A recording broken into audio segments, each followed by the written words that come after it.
Quero cumprimentar a todos com a paz do Senhor Jesus. Estamos aqui diretamente de casa, agora são 10h15. Nós vamos estar, neste momento, meditando na 11ª lição da nossa Escola Bíblica Dominical, que tem por título Atributos da Unidade da Fé, humildade, mansidão e longanimidade. A nossa lição está baseado na carta de Paulo aos Efésios e o título é A Igreja Eleita, redimida pelo sangue de Cristo e selada com o Espírito Santo da promessa. O nosso texto áureo, ele vai dizer-nos o seguinte: Rogo-vos, pois eu, preso do Senhor, que andeis como é digno da vocação que fostes chamados. Efésios capítulo 4, versículo 7. A verdade prática nos diz: a unidade na igreja, independente que os crentes evidenciem no cotidiano a humildade, a mansidão e a longanimidade. Nós vemos aqui na verdade prática que o autor, ele nos exorta para que a igreja local, a igreja do Senhor Jesus, ela venha evidenciar ou viver, no seu cotidiano, no seu dia a dia, a humildade, a mansidão e, é claro, a longanimidade. O nosso objetivo geral nesta manhã é mostrar que a união da Igreja de Cristo é o resultado da humildade, da mansidão e da longanimidade na vida do cristão. A nossa introdução diz assim o seguinte para nós: após concluir a oração intercessória em favor da igreja e ao mesmo tempo estimular os cristãos a viverem para a glória de Deus, Efésios 3, 16 a 21, o apóstolo passa a enfatizar a necessidade da unidade dos crentes, a partir do capítulo 4. Assim, nesta lição, estudaremos as virtudes fundamentais, humildade, mansidão e longanimidade, que levam a igreja a viver uma perfeita unidade conforme a palavra de Deus. Efésios capítulo 4, do versículo 1 até o versículo 4 diz assim: Rogo-vos, pois eu, o preso do Senhor, que andeis como é digno da vocação que fostes chamados, com toda a humildade e mansidão, com longanimidade, suportando-vos uns aos outros, em amor, procurando guardar a unidade do Espírito pelo vínculo da paz. Há um só corpo e um só Espírito, como também fostes chamados em uma só esperança da vossa vocação. Então, a nossa lição ela está dividida em 3 tópicos, e cada tópico com o seu subtópico. Então, nós vamos já para o primeiro tópico, que tem por tema: para haver unidade é preciso humildade. Para haver unidade é preciso ver unidade. Pois bem, o nosso comentarista, ele começa dizendo o seguinte: a humildade é uma virtude imprescindível para o fortalecimento da comunhão cristã. Espera-se que os crentes sejam humildes não somente diante de Deus, mas também entre eles. Então nós vemos aqui que o nosso comentarista ele diz que a humildade é uma virtude, ou seja, é algo que faz parte da pessoa do Espírito Santo e ela deve, claro, ser cultivada dentro de nós, Quando Jesus Cristo estava ensinando no Sermão do Monte, você vai ver que ele diz lá no capítulo 7 do Evangelho de Mateus, a partir do versículo 24, sobre os 2 alicerces, que aquele que ouve a palavra de Deus, as escutas, as guarda e a coloca em prática, semelhante ao homem que edifica a sua casa sobre a rocha. ou seja, está bem edificado. Então, nesta manhã, que nós possamos guardar este ensino em nosso coração para a edificação da nossa vida, para a edificação da nossa vida cristã e, é claro, colocarmos ela em prática na igreja, na nossa casa, no nosso trabalho, com os nossos vizinhos, na cidade onde nós moramos. Praticar esta unidade onde está a mansidão, aonde está a benignidade, né? E também aonde está a longanimidade. Continuando aqui, o modo digno de viver do cristão.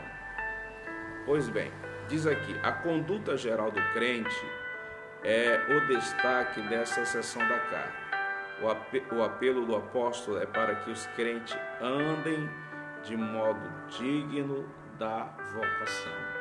O apóstolo Paulo, ele está escrevendo da prisão para a igreja de Éfeso.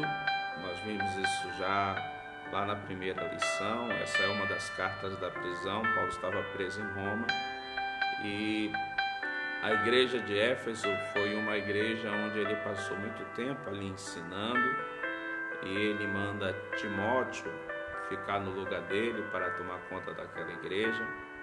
Nós vemos em Atos dos Apóstolos que o poder da palavra foi tão impactante, porquanto lá estava uma das 7 maravilhas do mundo antigo, que era o templo à deusa Diana. E ali naquela cidade praticava-se muito a magia, os encantamentos, os agouros. Mas diz em Atos que o poder da palavra foi tão impactante, tão poderosa, que os feiticeiros, os mágicos, os encantadores, os agoroeiros, eles se entregaram para Jesus Cristo. E eles pegaram o livro deles de feitiçaria e se fez um monte muito grande na praça da cidade.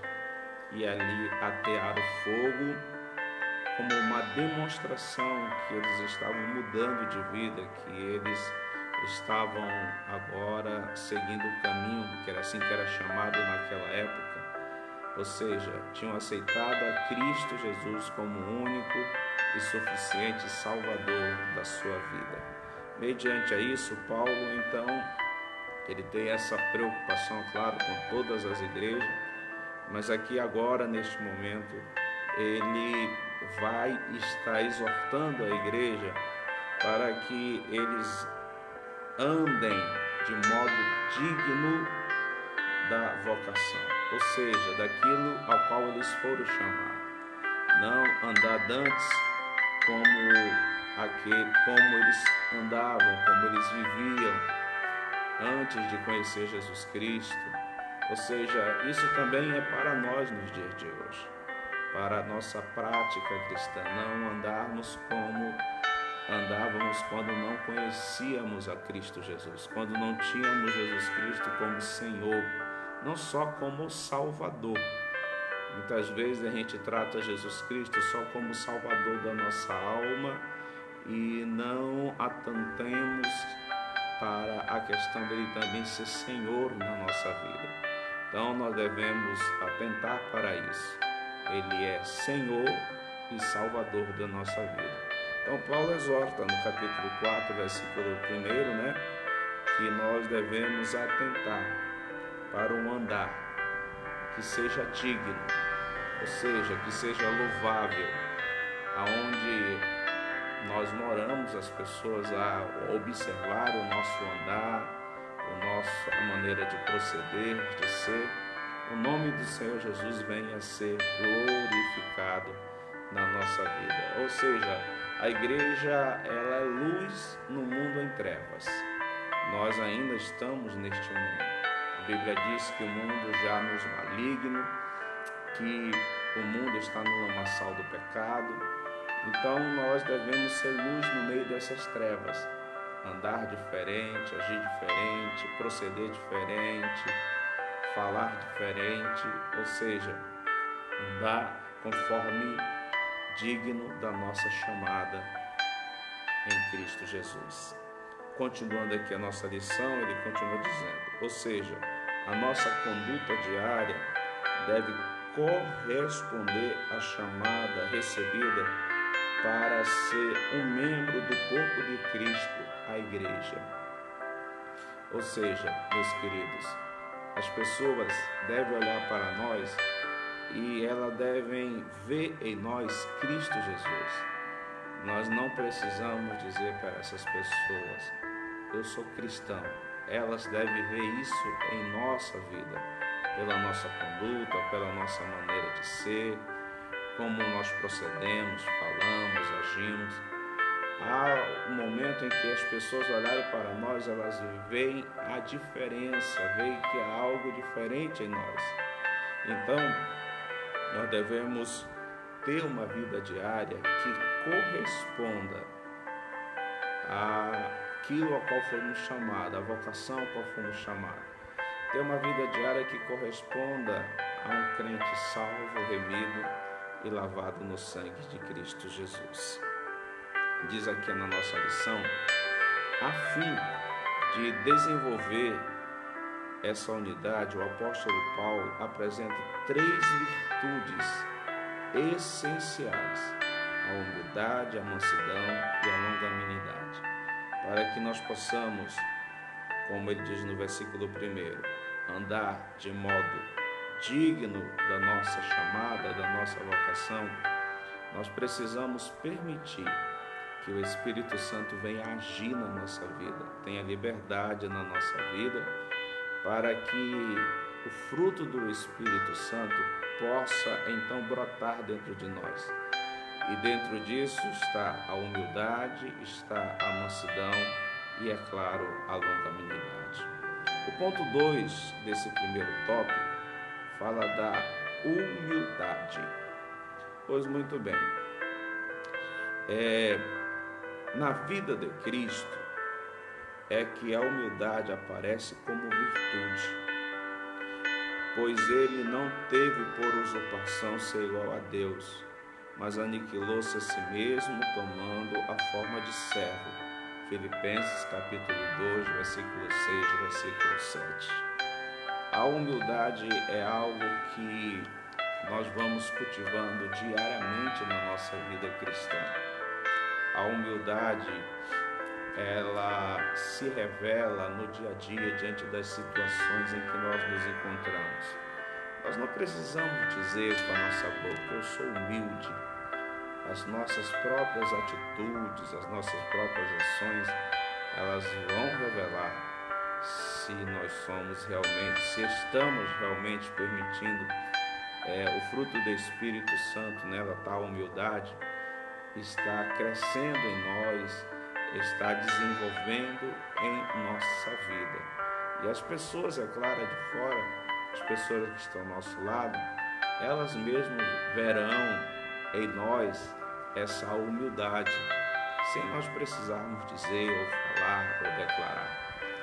Como Cristo Jesus, Paulo, ele escrevendo aos Filipenses, ele mostra em atitude que Jesus Cristo, ele humilhou-se a si mesmo.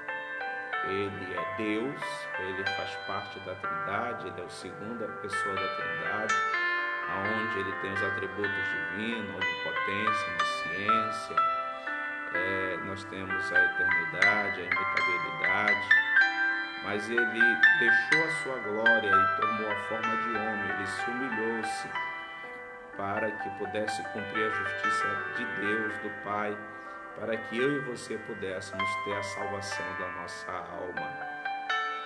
No Evangelho de João, diz aqui a revista, o nosso Senhor lavou os pés do apóstolo, dando também outro exemplo de humildade.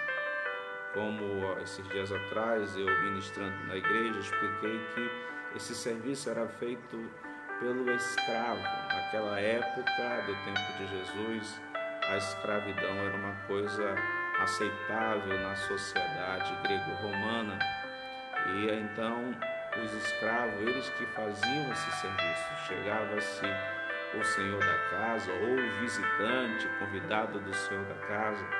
E o escravo então pegava uma bacia com água, pegava então ali uma toalha e ia lavar os pés da pessoa que chegou para tirar poeira e tudo mais. E quando lavava os pés, o escravo perguntava se estava bom, se precisava lavar mais, ou seja, é um serviço, a pessoa está servindo a outra, a pessoa está se humilhando. E Jesus Cristo então fez isso com os discípulos. Para fazer esse tipo de trabalho, a pessoa tem que olhar nos olhos da outra, tem que mostrar, tem que fazer como um escravo. E ali aqueles discípulos olhavam para Jesus e ficaram sem palavras, a não ser Pedro, é claro, né?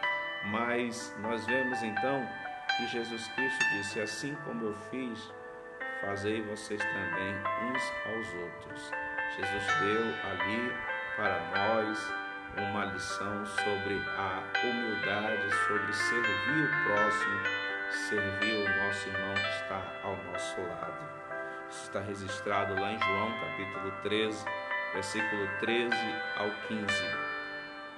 Mas não de uma humildade movida pela falsa aparência, e sim de uma ação que reconhece a importância e o valor do outro. Nosso comentarista, ele nos chama a atenção para nós estarmos tomando cuidado com a falsa humildade, ou seja, aquela humildade que ela está esperando alguma coisa em troca, ela está esperando um benefício próprio, como os fariseus faziam e foram repreendidos por Cristo Jesus.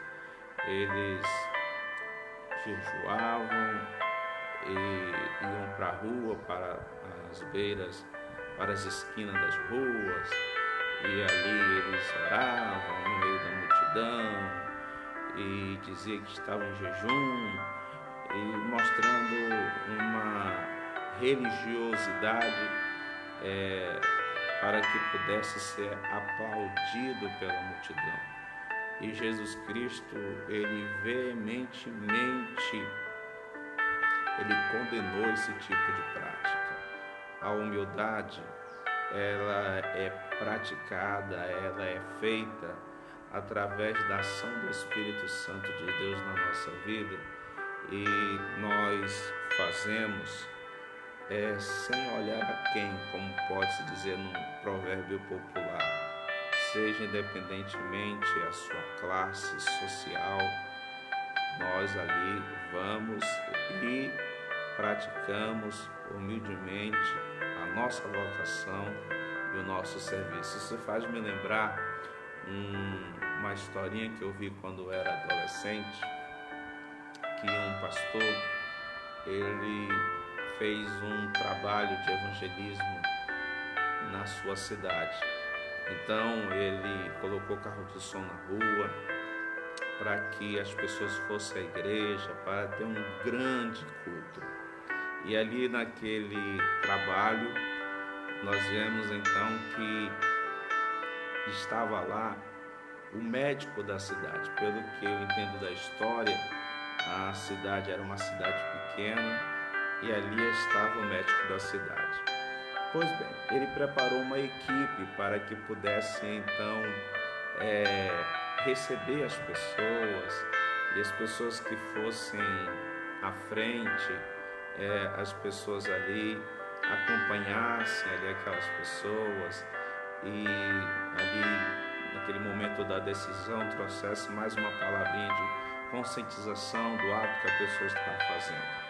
E existia um homem muito simples, com o fervor ardendo no seu coração, e ele queria fazer parte desta equipe. Ele insistiu muito com o pastor, mas ele não era uma pessoa douta na palavra, uma pessoa simples. E o pastor, para não, vamos dizer assim, entristecê-lo, permitiu ele participar. Mas ele colocou uma pessoa na frente da equipe e disse: quando vai mandando de um por um as pessoas, e sempre deixa ele por último. Se tiver mais alguém, você manda ele. Se não tiver, aí ele fica ali mesmo. E aí aconteceu os 3 dias de evangelismo e o médico da cidade, ele foi no primeiro dia, foi no segundo dia e no terceiro dia ele foi, e todos os outros 2 dias sempre esse irmão não era chamado para acompanhar as pessoas que estavam aceitando a Jesus. Então ele, naquele momento que o médico se levantou, ele rapidamente se levantou e acompanhou o médico e ali falou para aquele médico algumas coisas. O pastor que estava pregando, que era o dirigente da igreja, na mente dele ele imaginou: e agora perdi uma alma, porque o irmão, na sua simplicidade, não vai saber falar com o médico. Quando foi num outro culto, o médico estava lá novamente, o pastor ficou feliz, estava ele e a família dele, e não somente isso, ele trouxe mais amigos para participar daquele culto. E o pastor viu: doutor fulano, que bom que o senhor está aqui. Então eu voltei para participar do culto, trouxe aqui meus colegas médicos, porque eu quero que eles ouçam que aquele irmãozinho falou para mim. Tudo que o senhor não falou na pregação, ele falou para mim ali, que eu tinha que aceitar Jesus. Se eu não aceitasse Jesus, eu ia para o inferno, que meu diploma não me salvaria, que o meu dinheiro não me salvaria, que minha posição na cidade não teria efeito nenhum diante de Deus. Então eu trouxe os meus amigos para ouvir a mesma coisa. Então nós vemos que a humildade, ela tem que ser praticada, porquanto ela faz parte da nossa vocação. E mesmo que a pessoa ali na sua simplicidade, ela cumpriu o seu papel, levando ali a palavra de Deus àquele médico. O terceiro ponto da nossa lição desse primeiro tópico é a verdadeira humildade. O que fica claro em Jesus e no ensino do apóstolo Paulo é que a pessoa humilde expressa modéstia em oposição ao orgulho e à arrogância. Trata-se de uma postura que favorece o bem coletivo no lugar do egoísmo. Ou seja, como já tenho bem dito aqui, a humildade ela é praticada dia a dia, não precisamos dizer que somos humildes, e ela é o contrário do orgulho. Infelizmente, a igreja, nós vamos encontrar algumas pessoas que permitem que o seu coração venha a ser contaminado com o orgulho, com a arrogância, e muitas vezes essa pessoa acaba aqui tratando uns de uma maneira e outros de outra maneira, tendo paciência com uns e não tendo paciência com outros, porquanto uma pessoa faz parte, vamos dizer assim, da classe social dela, tem o mesmo intelecto que ela tem, conhecimento, e a outra não tem, mas não é assim que a Bíblia Sagrada nos ensina. Nós devemos praticar a humildade com todas as pessoas e correr e fugir da arrogância e, é claro, do orgulho. Provérbios fala que Deus abate aquele que é orgulhoso, humilha aquele que é orgulhoso. E a nossa revista continua dizendo assim, assim a verdadeira humildade coopera para a harmonia nos relacionamentos e promove a unidade do corpo de Cristo. É muito importante entendermos que a Igreja do Senhor Jesus Cristo, ela é membro, e Jesus é um membro como um corpo, e Jesus Cristo é o cabeça. E sendo assim, cada membro tem o seu valor, cada membro tem o seu trabalho. E se faz necessário que nós venhamos, dentro da nossa vocação, da nossa chamada como cristão, exercer essa questão da humildade. Para quê? Para que haja unidade. A humildade vai favorecer a unidade da igreja. Quando nós não conseguimos suportar, e a Bíblia diz: suportai uns aos outros. Paulo exorta-nos isso em uma das suas cartas. Se a gente não fizer assim, a gente não vai conseguir conviver um com os outros, irmãos da nossa igreja. E pode haver dissensões, porfias, discussões, que, é claro, estaremos abrindo a porta para o inimigo das nossas almas. Mas se nós procedermos como a Bíblia Sagrada nos ensina, como Paulo está aqui falando conosco neste momento, ou seja, agindo com humildade, nós estaremos favorecendo o bem da coletividade no lugar do egoísmo. Assim, a verdadeira humildade coopera para a harmonia no relacionamento e promove a unidade do corpo de Cristo. Entretanto, é importante ressaltar que esta e as demais virtudes são produzidas pelo Espírito Santo que habita no crente. Não há quem possa desenvolver tal conduta sem que o Espírito Santo venha transformar essa pessoa. Para que nós possamos proceder desta maneira, se faz necessário que, primeiramente, é claro, nós venhamos ter a experiência do novo nascimento.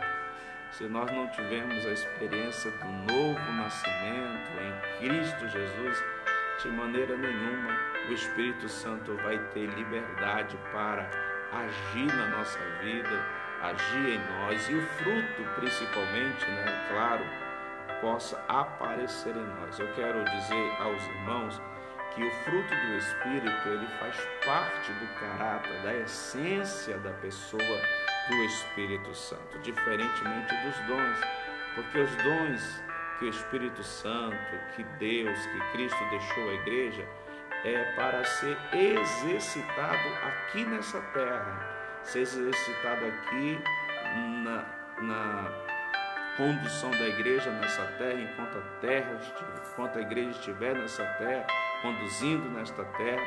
Então, temos a necessidade de estarmos com o Espírito Santo agindo em nossa vida e o fruto, é claro, aparecendo. Mas os dons, quando a igreja subir, eles cessarão. Mas o fruto do Espírito Santo, que é a essência do Espírito Santo, ele vai continuar dentro de nós.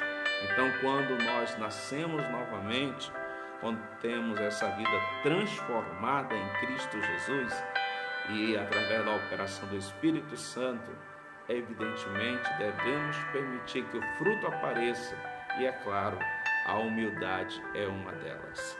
Pois muito bem, vamos para o segundo tópico da nossa lição. Para haver unidade na igreja, é preciso haver mansidão. A virtude da mansidão produz crentes capacitados a bem gerir os conflitos, promovendo a paz e a conciliação da igreja. Então nós vemos primeiro a humildade, depois da humildade nós vemos a mansidão. A Bíblia diz, está lá em Provérbios, que no dia da angústia, se te mostrares covarde, se te mostrares frouxo, a tua força será pequena. Pois bem, mansidão, que nós estamos estudando aqui, e este versículo que está em Provérbios, nunca vai entrar em conflito. A palavra lá, covarde ou frouxo, que está sendo usado em Provérbios, é a questão da pessoa simplesmente abrir mão da luta espiritual que está enfrentando, baixar a guarda e parar. E a Bíblia diz que não é assim. Devemos avançar, devemos nos esforçar para que nós possamos alcançar a vitória. Aqui na questão da mansidão, fala também do fruto do Espírito. A mansidão, ela vai gerar, ela vai promover a conciliação. A mansidão, o oposto dela é a porfia, a irritabilidade, a falta de reconciliação, a falta de paciência. Então, a mansidão, ela é o oposto de tudo isso. É o que nós vamos estar aprendendo aqui. Diz aqui a nossa revista: mansidão, um fruto do Espírito. A palavra mansidão transmite o conceito de ternura, gentileza, cortesia e, é claro, paciência. Eu quero ressaltar aqui a palavra paciência. Nós, muitas vezes, temos uma dificuldade quanto à paciência, porque a paciência, ela vai nos fazer esperar. A gente vai ter que esperar o momento certo para que a gente possa resolver aquele problema ou receber o resultado do trabalho que foi feito. Vou dar um exemplo bem comum que eu observo, porquanto onde eu moro tenho duas mangueiras de um lado e de outro, e eu fico observando que para comer o fruto se come todo no mês de final de novembro para dezembro e janeiro. Ou seja, de fevereiro até novembro, a pessoa tem que ter a paciência de esperar a árvore. Por exemplo, estamos agora no mês de junho, ela está gerando as flores. Essas flores vão gerar o fruto, mas o fruto só vai estar bom para se comer em dezembro. Então nós vemos que para que você possa comer da manga, precisa ter paciência. E quando nós não temos paciência, é porque significa que nós queremos estar no controle das coisas.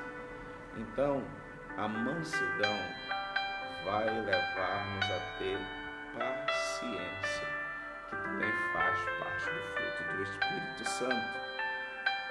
Nós vemos que essa qualidade ela é listada nas Escrituras como um dos aspectos do fruto do Espírito, conforme Gálatas 5:22. A mansidão é um estado que deriva da humildade.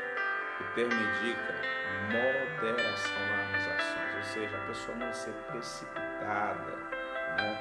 Tem muitas pessoas precipitadas nas ações, precipitadas na fala, na hora de falar. Então nós devemos ter moderação. Tem muitas pessoas que são precipitadas. Hoje estamos num mundo onde nós vivemos no mundo virtual, de rede social, a internet e tudo mais. E muitas vezes nós podemos falar coisas que no mundo virtual, depois que se fala e viraliza, né? É isso que se fala, não tem mais como voltar atrás. Então nós temos que ter muito cuidado, nós temos que ter muita moderação nas nossas atitudes, no que nós vamos falar, naquilo que nós escrevemos dentro das nossas redes sociais, porque tudo isso vai refletir o nosso caráter, vai refletir realmente quem somos. A Bíblia Sagrada, Jesus Cristo diz o seguinte, que a boca fala daquilo que o coração está cheio. Ou seja, a pessoa tecla daquilo que o coração está cheio. A pessoa posta nas suas redes sociais aquilo que o coração está cheio. Então a Bíblia Sagrada está dizendo que temos que ter, dentro da nossa vocação, da nossa chamada, temos que ter a humildade, temos que ter a mansidão e dentro da mansidão a paciência e, é claro, a moderação nas nossas ações. Diz aqui, o estado que deriva a humildade, o bom ter moderações nas ações bom trato com semelhança e ausência de precipitação. A expressão retrata o caráter de Cristo, conforme ele mesmo disse. Em Mateus 11:29 diz assim: aprendei de mim, que sou manso e humilde de coração. O segundo tópico da nossa lição aqui do segundo tópico, segundo subtópico do segundo tópico, diz assim: grandes exemplos de mansidão, Moisés e Jesus Cristo. Moisés foi reconhecido como um homem mais manso que havia na terra, conforme está escrito em Número 12:3. Essa reputação lhe deu em virtude de o legislador, entre outros aspectos, não revidar e nem guardar rancor quando foi atacado pessoalmente. Nós vemos no capítulo 12 que ele é atacado pelos seus próprios irmãos, por Miriam e por Arão, que eram os irmãos mais velhos. Arão era sacerdote e Miriam era profetisa. Mas mesmo, e quando nós olhamos ali para aquele texto bíblico, nós vemos que ele vinha sendo atacado pelos seus irmãos já há algum tempo, mas nada ele respondia, ele não retrucava. E isso a Bíblia nos ensina. Eu quero dizer a cada um dos irmãos que prática isso não é fácil, porque o nosso velho Adão, ele vai querer se defender, ele vai querer se auto-justificar. E principalmente no caso de Moisés, não foi ele que escolheu isso, mas foi o próprio Senhor que escolheu isso para ele. Ele já era um homem de 80 anos de idade. E aí então chega duas pessoas que eram mais velhas do que ele, que era Miriam e que era Arão, para confrontá-lo. E a Bíblia vai nos dizer que isso passou, essa atitude que esses dois tomaram, foi muitos e muitos dias, até o momento que foi Deus que entrou, foi Deus que chamou e resolveu a situação. Por Moisés, ele não responderia, ele não agiria, ele não falaria nada, era os irmãos mais velhos dele. Então, por causa disso, ele foi chamado de o homem mais manso da terra. Está em Números 12:3. Então, ele nos ensina o quê? A mesma coisa para nós. Irmãos, nós estamos vivendo em dias muito difíceis. Temos visto pessoas querendo suicidar-se. A violência, a misericórdia tem aumentado muito, tem se multiplicado muito nos dias a qual nós estamos vivendo hoje. As pessoas estão intolerantes umas com as outras, sem paciência umas com as outras, Então, aí entra a igreja, fazendo a diferença, sendo diferente. Volto a dizer, não é fácil fazer isso. Mas exemplo de Cristo, exemplo de Moisés na Bíblia Sagrada, nós devemos permitir que o Espírito Santo venha agir em nossa vida para que a mansidão ela possa crescer, ela possa aparecer na nossa vida cristã. E como diz aqui, a mansidão leva-nos a não revidar. Como isso é difícil.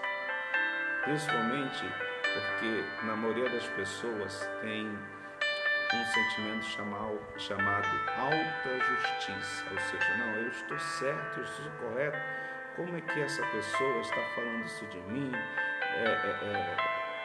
Falando isso e assim. Meus amados irmãos, a mansidão faz com que a gente não revide. Diz lá em Romanos 12 que na ira não opera a justiça de Deus. Se nós deixarmos Deus fazer por nós, Ele vai agir da maneira certa, da maneira correta, e nós não teremos prejuízo.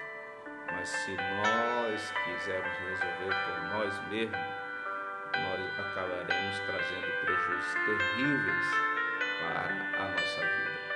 Então nós vemos aqui que a lição diz: não revidar, também não guardar rancor. Quantas pessoas dentro da igreja estão sofrendo com enfermidades da alma? Eu gosto muito de uma parábola onde Jesus Cristo conta sobre o perdão. Quando Pedro pergunta quantas vezes deveria perdoar o seu irmão, e Jesus Cristo, acho que está lá em Evangelho de Mateus, capítulo 18, conta uma parábola de um rei que tinha um servo, e esse servo devia ali 10.000 denários de ouro, e era muito dinheiro, era uma dívida muito grande, impossível de se pagar. Aquele servo clamou, pediu, o rei perdoou a dívida dele. E esse servo, ele tinha um conservo que devia a ele 100 dias de trabalho. E esse servo não perdoou o conservo e jogou ele na prisão. As pessoas que viram que o rei tinha o perdoado foram e contaram para o rei o que ele tinha feito. E o rei o chamou e disse assim: por que tu não usaste de misericórdia para com aquele homem que te devia 100 dias de trabalho, que é muito menos do que você devia para mim, e jogar-te ele na prisão? Aí aquele homem: o rei me perdoa, vou tirar ele da prisão. Não, agora não tem mais jeito. O rei tirou aquela pessoa da prisão e colocou ele lá. E ele diz: agora você vai ficar aí para ser atormentado, né? Uma tradução, atormentadores, outros verrugos, que são a mesma coisa, que espiritualmente fala são espíritos malignos que agem na vida das pessoas que têm rancor no coração, pessoas que não conseguem perdoar. E esses espíritos malignos, eles agem na vida dessas pessoas, e elas acabam tendo, vamos dizer assim, alguns sintomas de enfermidade psicossomáticas: falta de ar, batedeira de coração, aceleração no coração, dor de cabeça, insônia, tantas outras enfermidades, tudo porquanto não perdoa. O rancor dentro do coração vai trazendo até, irmãos, câncer pode ser gerado por causa do rancor. Isso já ouvi muitos médicos que tratam dessa enfermidade falar sobre isso. Então, não guardar rancor.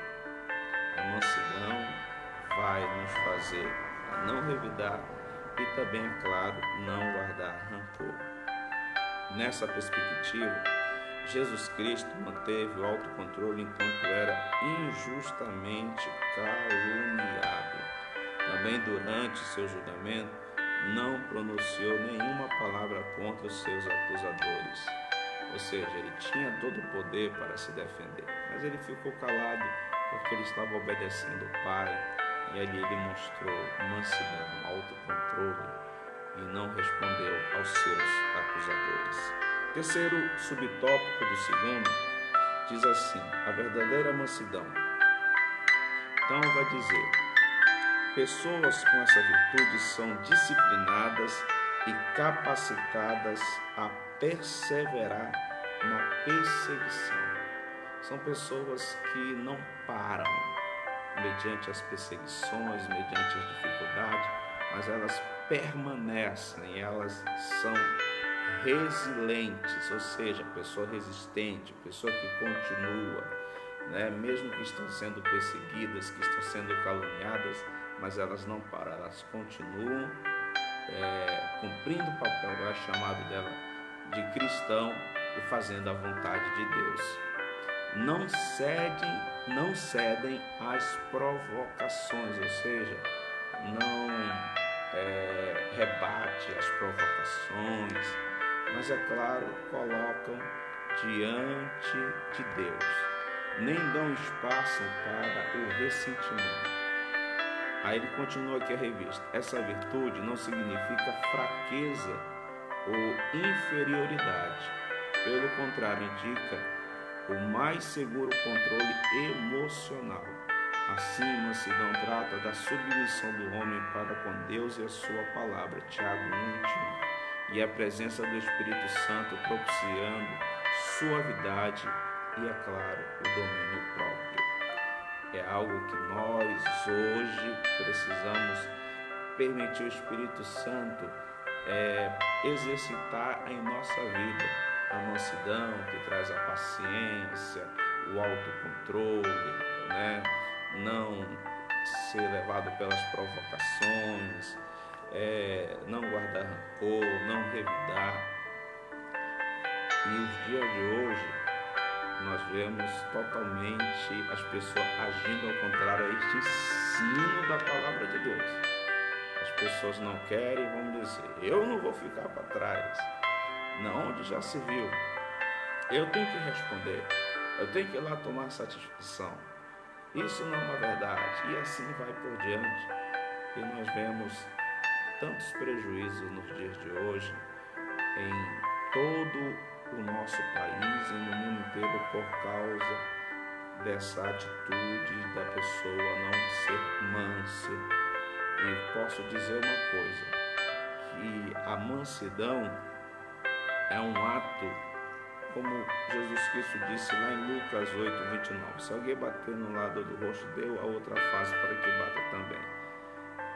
É muito difícil, mas só que nós fazendo dessa maneira, nós estaremos glorificando o nome do Senhor Jesus Cristo na nossa vida, e as pessoas estarão vendo, é claro, a diferença na nossa vida, no nosso ser, e isso também se torna um testemunho, uma pregação para aqueles que não são crentes, olhando, que estão nos olhando, que estão nos observando. Paulo fala que a nossa vida é como um livro que está sendo lido por muitas testemunhas. Então nós devemos fazer tudo para cumprir aquilo que Deus nos fala através da sua palavra. O último tópico desse segundo é mansidão pressupõe conciliação.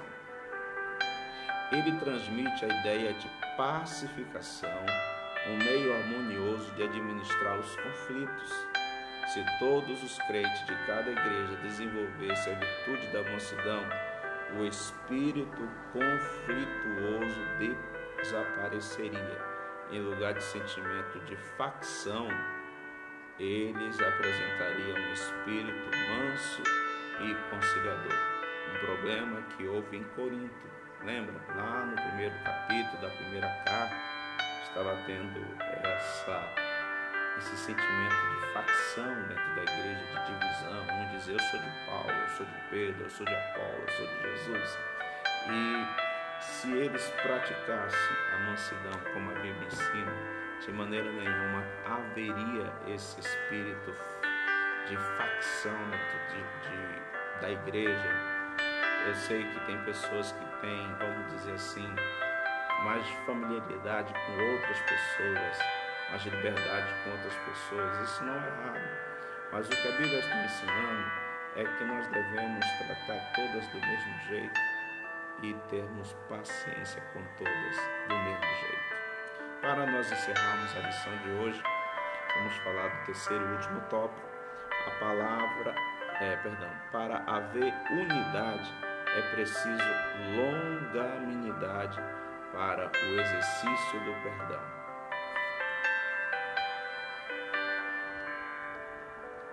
A virtude da longanimidade capacita o crente a ser tolerante com os erros alheios e assim liberar o perdão aos ofensores.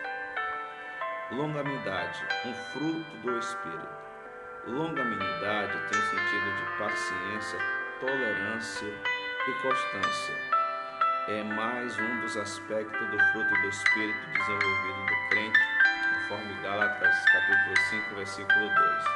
Em termos gerais, essa virtude significa tolerar pacientemente a má conduta dos outros. Sabe, você vai encontrar pessoas de várias maneiras da igreja, com vários costumes. Eu tive a oportunidade, quando jovem, de participar do segundo Congresso Mundial das Igrejas Assembleia de Deus no mundo. O segundo Congresso Mundial foi feito aqui no Brasil em 1996 e eu acabei sendo, pelo meu patrão, instruído a tomar conta de uma caravana que veio de Manaus, e uma dessas pessoas, a irmã dela era missionária em Portugal, e ela veio então para São Paulo para poder se encontrar com sua irmã, que já fazia muitos anos que não se viam. E eu me lembro que essas pessoas que vieram de lá ficaram na casa de um irmão em São Paulo. E estou falando aqui sobre agora a longanimidade, estou falando agora aqui sobre a questão da paciência, a questão de perdoar. E esse irmão, ele tinha o costume, que é um costume, vamos dizer assim, aqui no estado de São Paulo, quero dizer aos irmãos que de estado para estado, e alguns estados, tem pessoas que são mais simples. E acabou que um irmão do Amazonas foi escovar os dentes na pia da cozinha. O dono da casa não gostou. Isso criou uma situação muito constrangedora dentro daquela casa, porque o irmão, ele simplesmente se ofendeu, porque aquele irmão acabou escovando os dentes na pia da cozinha. Então, a longanimidade, ela vai gerar em nós a paciência e a tolerância, né? Tolerância por aqueles mais simples, por aquelas pessoas mais simples, e assim para termos unidade dentro da igreja. Vemos aqui que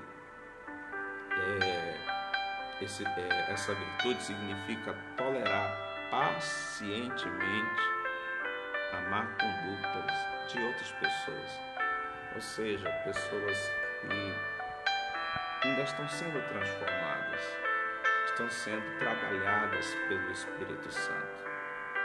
Por exemplo, pessoas que são desobedientes, como diz lá, como as pessoas, os mais antigos dizem, mal ouvidas, né?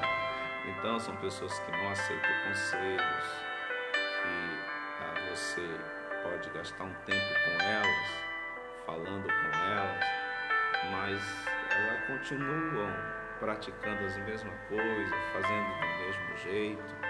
Então nós temos que ter com essas pessoas, conforme a palavra de Deus, longanimidade, ou seja, paciência e tolerância, né? Também nós temos que ter paciência nas tribulações. Todos nós, todo crente, ele vai passar por tribulações. Entenda uma coisa, meu querido, o mundo jaz no maligno. Esse mundo não é o nosso endereço final. Nós estamos de passagem por esse mundo. Nosso endereço final é o céu. E enquanto estivermos nessa terra, nós seremos atacados pelo inimigo, pelo maligno. E ele vai usar de todas as maneiras, de tudo que ele puder para nos atacar. E nós devemos ser pacientes na tribulação. Eu sei que ninguém, nem eu, conseguiria ter a paciência que Jó teve diante da tribulação que ele passou. Mas é um exemplo bíblico sobre como nós devemos proceder diante das adversidades, diante das tribulações, diante das dificuldades. Nós devemos desenvolver a paciência, a longanimidade, para que a gente possa ter, então, é claro, a vitória em Cristo Jesus. Os irmãos acabaram de ouvir a minha nenenzinha me chamando, né? Mas vamos lá. Estamos já indo para o final dessa lição. A Bíblia aqui diz ainda, suportar as tribulações e assim suportar o erro dos outros e as adversidades da vida são o lado prático da paciência, pois o próprio Deus é descrito como longânimo e tardio em irar-se, conforme está em Salmo 86:15 e Naum 1:3. Contudo, o exercício da paciência requer a virtude do amor, que é o princípio basilar de todas as ações do crente salvo em Cristo Jesus. O fruto do Espírito Santo não são 9 frutos, é um fruto só. E é claro que um fruto do Espírito, ele tem 9 aspectos. Mas o que é interessante é que o primeiro aspecto desse fruto se chama amor, o amor ágape. E é em cima deste amor que vem os outros aspectos, ou seja, a base do fruto do Espírito, dos outros aspectos, a paciência, a alegria, a longanimidade, a bondade, a benignidade, o autocontrole, a base dela, o alicerce dela é o amor. Segundo tópico, suportando uns aos outros. Durante a nossa jornada cristã, nos depararemos com múltiplas situações de hostilidades. São nesses momentos conflituosos na igreja que devemos suportar uns aos outros em amor. A expressão indica que, infelizmente, teremos de enfrentar excessos cometidos em nosso meio, como provocações alheias e atitudes carnais. Estas são comparadas como um fardo que devemos suportar por meio da prática do amor. Na nossa caminhada cristã, cada um, é claro, mora em sua casa, cada um tem seu dia a dia, as pessoas vão à igreja. Vai ter um momento que talvez um irmão nosso vai estar nervoso porque teve um dia muito difícil, um dia muito agitado, muitos problemas. E pode ser que ele não vai ser muito recíproco com você no momento do culto, na hora que você for conversar. E não se ofenda com isso. Venha entender que talvez essa pessoa está passando por uma necessidade, por uma dificuldade. E nós devemos, é claro, entender e, é claro, suportar para que nós possamos ter vitória. Encerrando a nossa lição, terceiro e último tópico diz: o perdão como premissa do amor. O amor é um atributo divino. João 4:8. O principal aspecto do fruto do Espírito é uma virtude altruísta que nos conduz a tratar uns aos outros como gostaríamos de ser tratados. Desse modo, a tolerância entre irmãos em Cristo deve ser mútua, isto é, amando arduamente uns aos outros como um coração puro, perdoando e sendo perdoado. Quando esse estilo de vida é adotado pelos crentes, acabam-se, é claro, as disputas na igreja. Estou me lembrando de uma ilustração em um livro que eu tenho do pastor José Gonçalves, que é um livro de ilustrações, uma história interessante. Duas vizinhas fazendeiras, uma crente e outra não. E a que não era cristã não gostava das pessoas que eram cristãs. Então ela pegou o empregado e disse assim: olha, enche esse balde aqui de estrume e leva para aquela crente. E aí o coitado do empregado encheu o balde de estrume de boi e levou para a vizinha. Quando a vizinha recebeu, aí ela disse para ele: espere um minutinho. E ela foi e catou um monte de flores, mas muitas flores mesmo. E ali colocou aquelas flores no estrume e deixou o vaso coberto de flores muito bonitas, né? E na ilustração ela escreveu um bilhetinho: a pessoa dá aquilo que ela tem, e mandou de volta para aquela senhora. Então essa ilustração também reflete no que nós temos no nosso coração: o exercício do perdão, o exercício da humildade, da mansidão, da longanimidade, do amor. Isso é aquilo que nós temos aqui dentro. Se nós permitirmos o Espírito Santo trabalhar dentro de nós teremos, é claro, o fruto do Espírito brotando em nossa vida. É uma luta diária, porque o velho Adão também está aqui dentro. E se nós dermos chance, ele se levanta. E eu já tive essas tristes experiências do velho Adão aparecer na minha vida. Então, eu aconselho você, E esse conselho não é só para você, é para mim também, que nós possamos vigiar e que nós possamos guardar esses ensinos desse dia de hoje, dessa lição maravilhosa, para que nós possamos manter a unidade da igreja. Nós devemos permitir que o Espírito Santo trate na nossa vida, o fruto do Espírito possa desenvolver dentro de nós.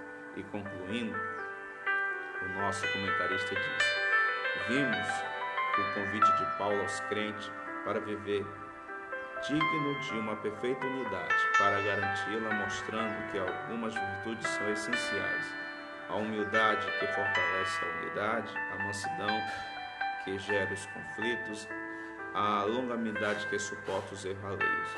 Quando os crentes vivem essas virtudes, as dissensões desaparecem e o nome de Jesus Cristo é glorificado.